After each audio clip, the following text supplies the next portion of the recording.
नमस्कार दोस्तों, एजुकेशन 24 में आपका स्वागत है। दोस्तों आज का वीडियो बहुत ही खास होने वाला है, क्योंकि आज के इस वीडियो में आपको बीए फर्स्ट ईयर के फर्स्ट सेमेस्टर में आपका सब्जेक्ट है पॉलिटिकल साइंस यानी कि राजनीति विज्ञान। उसके अंदर कौन कौन से क्वेश्चन आने वाले हैं, इस वीडियो के अंदर मैं आपको आने वाले क्वेश्चन के बारे में बताऊंगा। तो आप इस वीडियो को पूरा अंत तक जरूर दिखेगा, क्योंकि इस वीडियो से आपको बहुत कुछ सीखने को मिलेगा जो कि बीए एग्जाम में काम करेगा। तो आइए देर न करते हुए वीडियो को शुरू करते हैं। और बीए फर्स्ट ईयर के फर्स्ट सेमेस्टर में आपका सब्जेक्ट है पॉलिटिकल साइंस यानी कि राजनीति विज्ञान। उसके अंदर जो भी क्वेश्चन आने वाले हैं उन आने वाले क्वेश्चन के बारे में जानते हैं। दोस्तों आगे बढ़ने से पहले मैं आपको बता दूं कि इस वीडियो के अंदर आपको लघु उत्तरीय प्रश्न और दीर्घ उत्तरीय प्रश्न दोनों तरह के प्रश्नों के बारे में बताऊंगा। तो आप इस वीडियो को स्किप किए बिना पूरा देखिएगा, ताकि आपको दोनों तरह के प्रश्नों के बारे में पता चल सके। तो आइए देर न करते हुए वीडियो को शुरू करते हैं। और सबसे पहले हम लघु उत्तरीय प्रश्नों के बारे में जानते हैं। तो यहाँ पर दोस्तों लघु उत्तरीय प्रश्नों में पहले प्रश्न की बात की जाए तो यहाँ पर दोस्तों आपका पहला प्रश्न दिया हुआ है, मुख्य निर्वाचन आयुक्त की नियुक्ति तथा कार्यों को स्पष्ट कीजिए। यानी कि पहला क्वेश्चन कह रहा है कि जो मुख्य निर्वाचन आयुक्त की नियुक्ति होती है, यानी जो मुख्य निर्वाचन आयुक्त होता है, यहाँ पर दोस्तों आपको पहले क्वेश्चन के अंदर मुख्य निर्वाचन आयुक्त जो नियुक्ति होती है और जो उसके कार्य होते हैं, यहाँ पर दोस्तों आपको मुख्य निर्वाचन आयुक्त की नियुक्ति तथा कार्यों को स्पष्ट करना है। अब दोस्तों अगले क्वेश्चन की बात कीजिए तो यहाँ पर दोस्तों आपका दूसरा क्वेश्चन दिया हुआ है, चुनाव सुधारों में आने वाली बाधाओं पर टिप्पणी लिखिए। यहाँ पर दोस्तों दूसरा क्वेश्चन कह रहा है कि जो चुनाव होता है, चुनाव सुधारों में जो आने वाली बाधाएं होती है, यहाँ पर दोस्तों आपको चुनाव सुधारों में आने वाली बाधाओं पर टिप्पणी लिखना है। अब दोस्तों अगले क्वेश्चन की बात की तो यहाँ पर दोस्तों आपका तीसरा क्वेश्चन दिया हुआ है, केंद्र और राज्यों के बीच राजस्व के प्रमुख साधनों का सही वर्णन कीजिए। यानी कि तीसरा क्वेश्चन कह रहा है कि जो केंद्र होता है और जो राज्य होता है, केंद्र और राज्यों के बीच राजस्व होता है, यहाँ पर दोस्तों आपको केंद्र और राज्यों के बीच राजस्व के प्रमुख साधनों का संक्षेप में वर्णन करना है।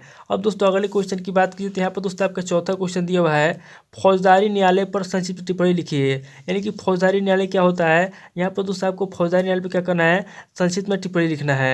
अब दोस्तों अगले क्वेश्चन की बात किए तो यहाँ पर दोस्तों आपका पांचवा क्वेश्चन दिया हुआ है, उच्च न्यायालय के कार्य एवं शक्तियों की विवेचना कीजिए। यहाँ पर दोस्तों पांचवा क्वेश्चन कह रहा है कि जो उच्च न्यायालय होता है, यहाँ पर दोस्तों आपको पांचवें क्वेश्चन के अंदर उच्च न्यायालय के कार्य एवं उसकी शक्तियों की विवेचना करना है। अब दोस्तों अगले क्वेश्चन की बात की तो यहाँ पर दोस्तों आपका छठा क्वेश्चन दिया हुआ है, उच्चतम न्यायालय भारतीय संविधान का संरक्षक है, व्याख्या कीजिए। यानी कि छठा क्वेश्चन कह रहा है जो उच्चतम न्यायालय है, उच्चतम न्यायालय भारतीय संविधान का संरक्षक है, इसकी क्या करना है, व्याख्या करना है। अब दोस्तों अगले क्वेश्चन की बात की तो यहाँ पर दोस्तों आपका सातवां क्वेश्चन दिया हुआ है, विधानसभा और विधान परिषद में संबंध बताइए। यानी कि सातवां क्वेश्चन कह रहा है जो विधानसभा होता है और जो विधान परिषद होता है, इन दोनों में क्या संबंध होता है। यहाँ पे आपको सातवें क्वेश्चन के अंदर विधानसभा और विधान परिषद में संबंध बताना है। अब दोस्तों अगले क्वेश्चन की बात की तो यहाँ पर दोस्तों आपका आठवां क्वेश्चन दिया हुआ है, मुख्यमंत्री की शक्तियों एवं कार्यों का वर्णन कीजिए। यानी जो मुख्यमंत्री होता है, मुख्यमंत्री की क्या शक्तियाँ होती है और उसके कौन कौन से कार्य होते हैं, यहाँ पे आपको आठवें क्वेश्चन के अंदर मुख्यमंत्री की शक्ति एवं कार्यों का वर्णन करना है। अब दोस्तों अगले क्वेश्चन की बात की तो यहाँ पर दोस्तों आपका नौवां क्वेश्चन दिया हुआ है, राज्यपाल और मंत्री परिषद के संबंधों का उल्लेख कीजिए। यानी कि नौवां क्वेश्चन कह रहा है जो राज्यपाल होता है और जो मंत्री परिषद होता है, इन दोनों के बीच क्या संबंध होता है। यहाँ पर दोस्तों आपको राज्यपाल और मंत्री परिषद के संबंधों का उल्लेख करना है। अब दोस्तों अगले क्वेश्चन की बात की तो यहाँ पर दोस्तों आपका 10वां क्वेश्चन दिया हुआ है, लोकसभा की शक्तियों एवं कार्यों का वर्णन कीजिए।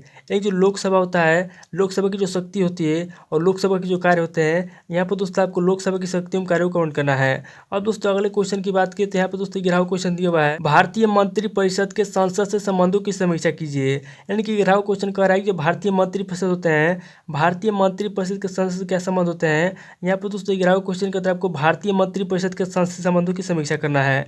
अब दोस्तों अगले क्वेश्चन की बात की तो यहाँ पर दोस्तों आपका 12वां क्वेश्चन दिया हुआ है, अनुच्छेद 356 का उल्लेख कीजिए। यानी जो अनुच्छेद 356 होता है, यहाँ पे आपको 12वें क्वेश्चन के अंदर अनुच्छेद 356 का वर्णन करना है। अब दोस्तों अगले क्वेश्चन की बात की तो यहाँ पर दोस्तों आपका 13वां क्वेश्चन दिया हुआ है, भारत के राष्ट्रपति का चुनाव कैसे होता है, वर्णन कीजिए। यानी जो भारत के राष्ट्रपति होते हैं, भारत के राष्ट्रपति का चुनाव कैसे होता है, यहाँ पर दोस्तों आपको बताना है कि भारत के राष्ट्रपति का चुनाव कैसे होता है। अब दोस्तों अगले क्वेश्चन की बात की तो यहाँ पर दोस्तों आपका 14वां क्वेश्चन दिया हुआ है, राष्ट्रपति की संकटकालीन शक्तियों का मूल्यांकन कीजिए। यानी जो राष्ट्रपति होता है, राष्ट्रपति की संकटकालीन कौन कौन सी शक्तियाँ होती है, यहाँ पर दोस्तों आपको राष्ट्रपति की संकटकालीन शक्ति का मूल्यांकन करना है। अब दोस्तों अगले क्वेश्चन की बात कीजिए तो यहाँ पर दोस्तों आपका 15वां क्वेश्चन दिया हुआ है, भारतीय संविधान में मूल कर्तव्यों की संक्षिप्त विवेचना कीजिए। यानी कि 15वां क्वेश्चन कर रहा है कि जो भारतीय संविधान है, भारतीय संविधान में कौन कौन से मूल कर्तव्य हैं, यहाँ पर दोस्तों आपको भारतीय संविधान में मूल कर्तव्यों की संक्षिप्त विवेचना करना है। अब दोस्तों अगले क्वेश्चन की बात की तो यहाँ पर दोस्तों आपका 16वां क्वेश्चन दिया हुआ है आदर्श नागरिक के गुण लिखिए। यानी जो आदर्श नागरिक होता है, आदर्श नागरिक क्या क्या गुण होते हैं, यहाँ पर दोस्तों आपको 16वें क्वेश्चन के अंदर आदर्श नागरिक के गुण लिखना है।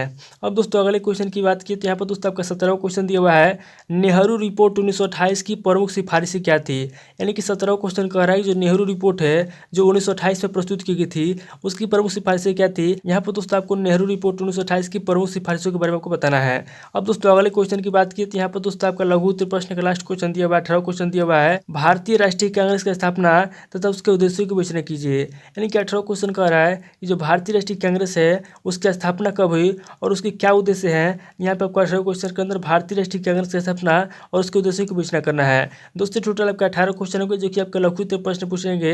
अब दोस्तों आगे हम लोग दीर्घ उत्तर प्रश्नों के बारे में जानेंगे। तो यहाँ पर दोस्तों दीर्घ उत्तर प्रश्नों में पहले प्रश्न की बात कीजिए तो यहाँ पर दोस्तों आपका पहला प्रश्न दिया हुआ है उच्च न्यायालय के संगठन व कार्यों का परीक्षण कीजिए। यानी कि पहला क्वेश्चन कह रहा है कि जो उच्च न्यायालय होता है यहाँ पर दोस्तों आपको उच्च न्यायालय के संगठन और उसके कार्यों का परीक्षण करना है। अब दोस्तों अगले क्वेश्चन की बात की तो यहाँ पर दोस्तों आपका दूसरा क्वेश्चन दिया हुआ है भारत के सर्वोच्च न्यायालय के संगठन तथा अधिकार क्षेत्र का वर्णन कीजिए। यानी कि दूसरा क्वेश्चन कह रहा है कि जो भारत के सर्वोच्च न्यायालय है यहाँ पर दोस्तों आपको भारत के सर्वोच्च न्यायालय के संगठन के बारे में बताना है और उसका अधिकार क्षेत्र का वर्णन करना है।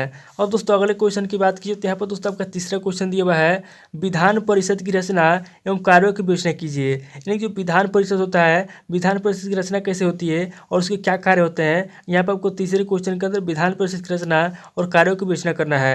अब दोस्तों अगले क्वेश्चन की बात की तो यहाँ पर दोस्तों आपका चौथा क्वेश्चन दिया हुआ है भारतीय संविधान के अंतर्गत राज्यपाल के अधिकार तथा कर्तव्यों का परीक्षण कीजिए। यानी जो भारतीय संविधान के जो राज्यपाल होता है यहाँ पर दोस्तों आपको भारतीय संविधान के अंतर्गत राज्यपाल के जो अधिकार होते हैं और उसके जो कर्तव्य होते हैं उसका परीक्षण करना है। अब दोस्तों अगले क्वेश्चन की बात की तो यहाँ पर दोस्तों आपका पांचवा क्वेश्चन दिया हुआ है भारतीय संसद के उच्च सदन का गठन किस प्रकार होता है, उसके कार्य क्या है। यहाँ पर दोस्तों पांचवा क्वेश्चन कर रहा है जो भारतीय संसद है, भारतीय संसद के उच्च सदन का गठन किस प्रकार होता है। यहाँ पे आपको बताना है कि जो भारतीय संसद होता है, भारतीय संसद के उच्च सदन का गठन किस प्रकार होता है और आगे आपको बताना है कि उसके क्या कार्य हैं। अब दोस्तों अगले क्वेश्चन की बात की तो यहाँ पर दोस्तों आपका छठा क्वेश्चन दिया हुआ है प्रधानमंत्री की नियुक्ति कैसे होती है, उसके कार्यों की विवेचना कीजिए। यानी कि छठा क्वेश्चन कह रहा है कि जो प्रधानमंत्री होता है, प्रधानमंत्री की नियुक्ति कैसे होती है और उसके क्या कार्य होते हैं। यहाँ पर दोस्तों आपको प्रधानमंत्री की नियुक्ति कैसे उसके बारे में बताना है और उसके कार्यों की विवेचना करना है। अब दोस्तों अगले क्वेश्चन की बात की तो यहाँ पर दोस्तों आपका सातवां क्वेश्चन दिया हुआ है भारत के राष्ट्रपति की शक्तियों, कार्यों तथा स्थिति का वर्णन कीजिए,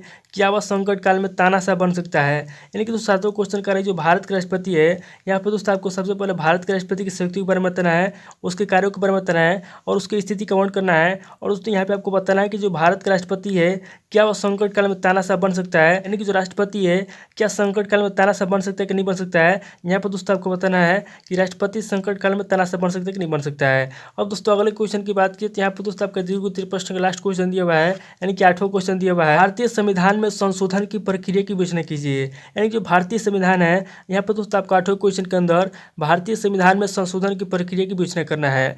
दोस्तों टोटल आपके 8 क्वेश्चन हो गए जो कि आपके दीर्घ उत्तर प्रश्न पूछ देंगे। दोस्तों इस वीडियो के अंदर को लघु उत्तर प्रश्न और दीर्घ उत्तर प्रश्न दोनों तरह के प्रश्नों के बारे में बता दिया। आप इन दोनों तरह के प्रश्नों को इस किताब से सीरीज मिला करके नोट कर लीजिए, याद कर लीजिए। तो दोस्तों आज इस वीडियो को वहीं पे स्किप करता हूँ और मिलता है आपसे नेक्स्ट वीडियो में। अगर आपको वीडियो अच्छा लगा तो वीडियो को लाइक कीजिए, शेयर कीजिए और कमेंट करके बताइए कि आपको इस वीडियो की इस टॉपिक ऊपर चाहिए। थैंक यू दोस्तों।